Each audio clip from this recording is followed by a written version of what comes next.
એ પોતાના વીરના, પોતાના ભાઈના આમ કરીને આમ 10 આંગળીઓ ઓવારણા લે અને આમ ટચાકડા ફોડે. એટલે ઈ વીરની ઉપર, ઈ ભાઈની ઉપર હજારો ગાવ, પણ કોઈ મુસીબત હોય, કોઈ આફત આવવાની હોય તો અહીંયા ભાંગી ભૂકો થઈ જાય. એ તાકાત છે બેનના ઓવારણામાં, એ તાકાત છે બેનના દુખણામાં, અને ભાઈ બહેનના સંબંધ માટે મારે ગાવું હોય તો હું શું ગાઈશું?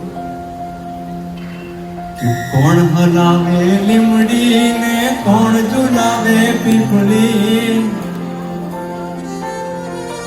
કોણ હલાવે લીમડી ને કોણ ઝુલાવે પીપળી, ભાઈની બેની લાડકી ને ભાઈનો ઝુલાવે લાડકી, એ ભાઈની બેની લાડકી ને ભાઈનો ઝુલાવે લાડકી.